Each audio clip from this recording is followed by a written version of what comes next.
Hello, thank you for joining the 2022-2023 AmeriCorps Planning Grant Request for Proposals Technical Assistance webinar. My name is Alexis Matthews. I am the RFP manager at Serve Wisconsin. This is a pre-recorded webinar. If you have any questions, you can email me at the address on the screen, which is servewisconsin@wisconsin.gov. And then there is a link to the planning grant page on our website as well. If you do have any questions, this is the only email address that I ask that you email once the RFP is open. I am unable to accept questions if they come to my personal email, so please do not send any there. All right, so an overview of today's call. We are going to do a brief overview of AmeriCorps, about the RFP process and documents, the schedule of the timeline, some reminders, and then just also mention what types of support are available to you. So the basics. You may or may not be familiar with AmeriCorps, but AmeriCorps is a federally funded program. AmeriCorps itself is the federal agency that funds and promotes service and volunteerism in America. Its mission is to improve lives, strengthen communities, and foster civic participation through service and volunteering. AmeriCorps members are motivated individuals who serve their community through an approved national service position, which is part of an AmeriCorps funded program. Members are not volunteers and members do not work. So please make sure that while you're completing your application, albeit for a planning grant where you will not have members, that you are using the correct terminology throughout your application. Members, when you do have a full program in the future, if that does come to fruition, or just as a kind of an FYI, members do receive some great benefits for dedicating a year of their life or a term of service to their communities. This does include valuable training. It may include a living allowance and insurance benefits. And then they also will earn an education award upon successful completion that can be used to repay student loans and pay for other educational expenses. The one thing I didn't touch on in this list is the rebranding. You'll likely see the words AmeriCorps and CNCS used interchangeably. AmeriCorps is the correct new term. CNCS is what the federal agency was called prior, which is the Corporation for National and Community Service, or the corporation. But AmeriCorps is what it should be called overwhelmingly throughout all documents that you see.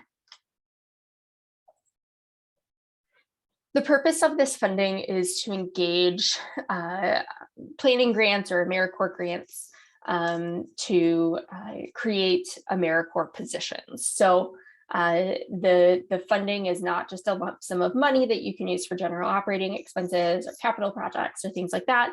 The money is for when you're having a planning grant, the money is for taking a year to make sure that you have a foundation set so that when you apply for a full program, you have that already in place. And then the funding for a full program is to pay for the AmeriCorps members themselves, essentially. There are many other line items in those budgets, but in general, just making it clear that AmeriCorps funding is not as just a lump sum of money that you can use for your general operating or fundraising costs or big, new buildings you want to build or anything like that. The funding itself is really just to support the members you enroll to meet the objective of your program. And the planning grant year is essentially for a year to plan out what your program would be and make sure that you've got everything in line for that. So there is no way that we could cover everything about AmeriCorps in a webinar. So it will be up to you to utilize the many resources that are available on AmeriCorps' website, the AmeriCorps Resource Hub, and the Serve Wisconsin website. You are welcome to also email me, which that email address again is servewisconsin@wisconsin.gov, which is also on the first and the last slide of this presentation. With any questions that you may have, or if you'd like additional guidance, I can direct you to that. The AmeriCorps Resource Hub is a database of resources on many areas. So if you are wondering about a specific topic, such as documentation of an in-kind contribution, there is a section that you can just type in a keyword in the search box, and it will show you resources that are available to you on those topics. Okay, so first off the bat is just who is eligible to apply for funding. So here is a list of all types of organizations that are eligible to apply for AmeriCorps funding. In the RFP, you will find more information related to eligibility. If you have a concern or a question about whether or not your organization is eligible to apply for funding, please ask me as soon as possible. Organizations that have been convicted of a federal crime or 501c4 lobbying organizations are also not eligible to apply. And all individuals counting their time towards the project and all AmeriCorps members will be required to have a compliant criminal history check.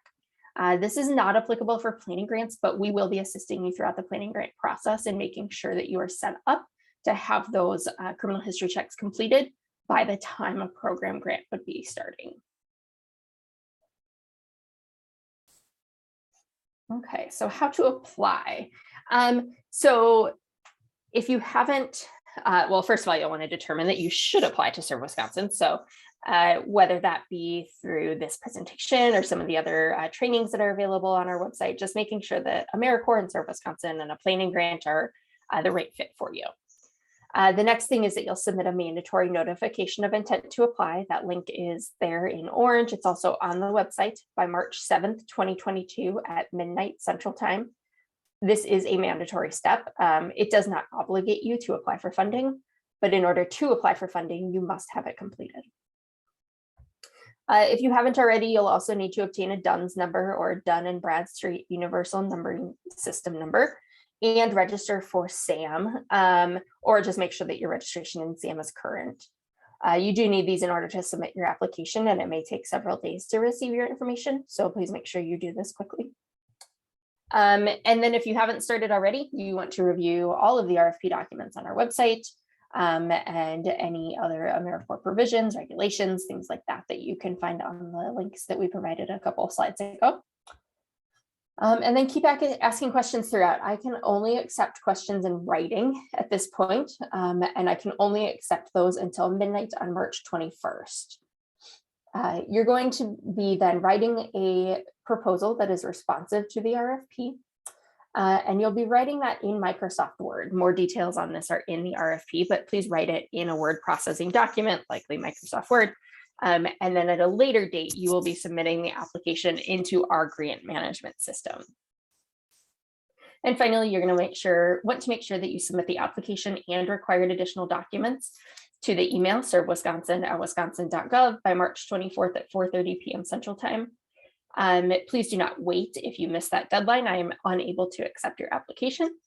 Sometimes sending lots of documents through an email it takes a lot of time, and if it comes in after 4:30 p.m., it is considered late, and I am unable to accept it.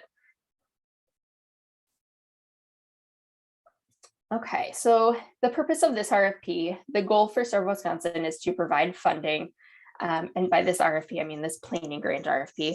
The goal for Serve Wisconsin is to provide funding and support for organizations to plan their AmeriCorps program design, do outreach to potential partner sites, do community research, hire a program manager, use a consultant to assist you with many things, and many other options or other things that would be necessary to run a planning grant. And the goal for the organization would be for you to receive funding and AmeriCorps support to create your AmeriCorps program. We would request that in an application, it doesn't say something like, we know we want to use AmeriCorps members, we just don't know how. We really prefer that you have already considered how AmeriCorps members would be used in your organization, what project would be developed, or what type of expansion you're looking to do, things like that, and that be the content of your planning grant application. You're able to request up to $75,000. There are 0 members, so no costs associated with members either. And then the project period, all of this is in the RFP, but the project periods are either August 15th, 2022 through August 14th, 2023, or September 1st, 2022 through August 31st, 2023. This is just a quick glance at what our website will look like. there will be links for the RFP. There will be links for any additional documents or appendix documents. And then also for the notification of intent to apply, there will be a hyperlink. There's also going to be lists for important dates and actions required. And then further down the page, we'll have all of the resources and trainings and such that are available to you. So for all foundational documents related to the planning grant, this is the website that you will use. All right, so what do I write about? I hope you leave this webinar knowing that what you need to read in the RFP. It is not a huge document, but there is quite a bit in it, and it's very important that you address all of the criteria in the sections that are available.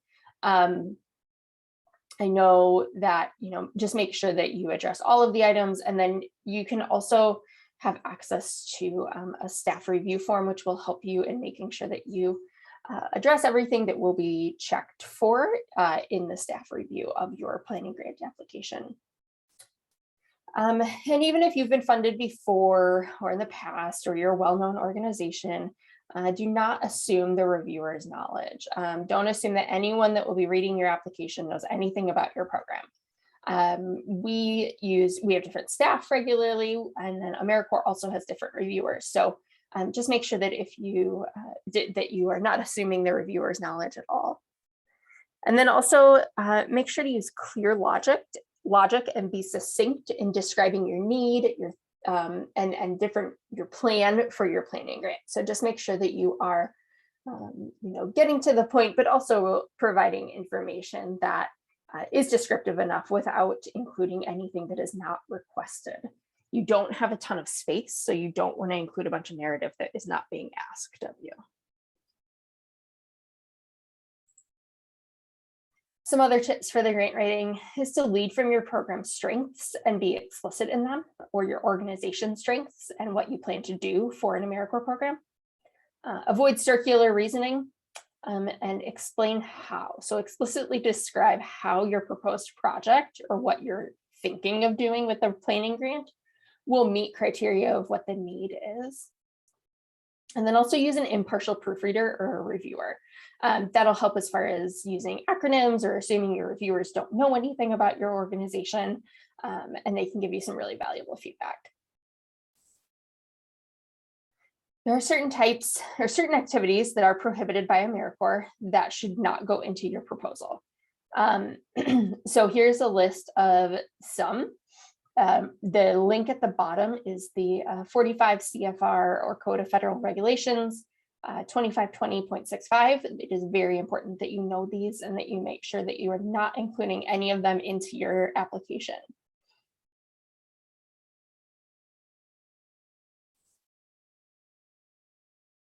Here's another, in addition to the prohibited activities on the last slide and the terms and conditions, there are rules against using AmeriCorps members or funds to duplicate or displace existing or past services, employees, or volunteers. So that means AmeriCorps members or AmeriCorps or volunteers may not engage in activities that staff or volunteers were already doing, nor may they duplicate services that already exists. So if you used to have an AmeriCorps program, but started managing it without AmeriCorps members, you cannot replace the existing program with an AmeriCorps members again. And similarly, if you currently have staff members doing something, but you want to get rid of them as being staff positions and replace it with AmeriCorps members, you are unable to do that. It must either be a new project, a new program, or a significant expansion into existing services that you already do, but it would need to be a significant expansion, meaning that without AmeriCorps dollars and AmeriCorps members, the expansion would not be possible. When in doubt, just ask. Findings of duplication or displacement are potentially significant and very costly, so we don't want that to happen. So a complete proposal is the application and a word processing document, the additional documents, and a budget. And as I mentioned, for a planning grant to be considered, your application should explain your project ideas that you intend to expand on and research during the planning grant year. The planning grant is not intended as a year of funding for your organization to determine what AmeriCorps members could do at the organization. You should already have an idea of what you would like AmeriCorps members to be doing.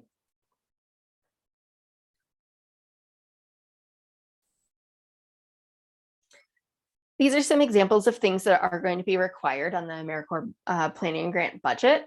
It's a maximum request of $75,000. You need to include a travel to serve Wisconsin approved training, which more detail about would be coming during your planning grant year. A 2% administrative fee that Serve Wisconsin retains. There's instruction for this in the RFP. Consultant fees. There's no set amount, but we typically suggest around 10 to 15,000 go directly to consultants. Staff time at your organization, whether that be existing staff or if you plan to hire someone. And there should be no member affiliated costs. So no member gear, no member living allowance, no member anything. There is a match required. The grantee match must be at least 24% for a planning grant that is new. Grantee match can come from cash, or it can come from in-kind sources, or a combination of both. And it must be documented. So except under special permission, it also may not come from federal sources. Here's an example of what the planning grant review form looks like. Just as a reminder, I will be posting this on the website, so you will have access to this. And you will be able to write your application and make sure that all of the criteria are included. Your proposal assessment. So if your proposal, once you submit your proposal, staff review it. It does not get peer reviewed. It is only an internal Serve Wisconsin staff review. If your proposal successfully passes staff review, the Program Evaluation and Development Committee then reviews as the next step, which is often called the PE&D Committee. At that meeting, applicants give a 5-minute presentation at the May 17th, 2022 meeting. More details about this would be coming if you made it to this point. And then the committee will use staff recommendation, the fit in Wisconsin's portfolio, and your presentation to determine funding recommendations. If the committee then approves your application and wants to move it forward as a recommendation for funding, then the full Wisconsin National and Community Service Board would review it on May 26th, 2022. Within this time, there's also some opportunity for staff to provide you with clarifications and revisions that are suggested, and you will have time to make those clarifications, as well as upload your application into our grants management system. If you are recommended for funding by the board, staff will work with you to make sure that, like I mentioned, all of the changes to your application are done and addressed, and make any necessary changes to your budget, help with proofreading, grammar, technical changes, all of that. You are not able to change anything significant, such as like a new program design. During that time, it would just be things that would actually clarify that were suggestions from staff to your original application. After submitting to AmeriCorps, which I'll go to a timeline in a couple slides, but once we submit to AmeriCorps, the federal level may have clarification questions, which is you are typically expected to answer in a very short time frame, just as a heads up, and we would be communicating those to you. If you are funded, then what happens? You would begin your planning grant startup. So the consultant outreach, which Serve Wisconsin does recommend a few consultants. Also a planning grant timeline, or you can just, get the process starting for if you're going to begin hiring someone, all of that stuff. There will be a contract between your organization and Wisconsin National Community Service Board, or WNCSB. And as I mentioned before, your program must start on either August 15th or September 1st and must complete on either August 14th or August 31st, respectively. Here's the schedule of events. This will also be on the website. The March 7th is when the notification of intent to apply is due. March 21st is the last day for questions. March 24th is the application and additional document deadline. May 6th is when you would receive clarifications and revisions from staff. May 17th is our PE&D, or Program Evaluation and Development Committee meeting.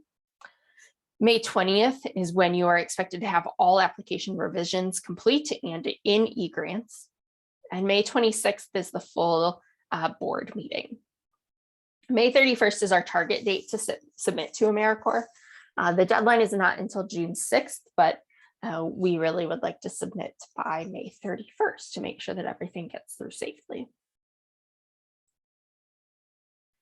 So a few reminders, sticking to the instructions that are provided. This is what the reviewers receive. This is what we want to make sure that you have answered all of those things so that AmeriCorps is also comfortable in funding you as a planning grant. Acronyms should be explained, no prohibited activities. This is a planning grant, so you don't need to have it all figured out, but you do need to have a general idea of what you'd like AmeriCorps members to be doing. Page limits are important. All of that stuff is in the RFP, and the budget template is required, but it's also a tool that should be utilized. So I would recommend starting to use the budget template well in advance to make sure that you are able to play around with the line items and the amount and where your match is going to be coming from and all of that. Here's a list of just some of the resources that are available to you. So on our website, there's both the program and the planning to find all of the resources that are available. We also have On3 Learn courses. These courses are interactive and they are available on our website. They are created by individuals who have a lot of experience with AmeriCorps, and we highly recommend that you take these. You also are able to get one-on-one assistance with the Wisconsin Evaluation Collaborative. The link is right there for you to fill out a form, Google Doc, in order to sign up for one-on-one assistance. This can be related to performance measures or data collection tools, evidence, culturally responsive evaluation, and many, many other things. They would be happy to assist you with your application questions during the RFP time when it is open and I am unable to help you. Otherwise, again, just all questions must be in writing to servewisconsin@wisconsin.gov. Thank you for your participation. If you have any questions, please send me an email there. Otherwise, I look forward to reading your applications in a few weeks. Thanks so much.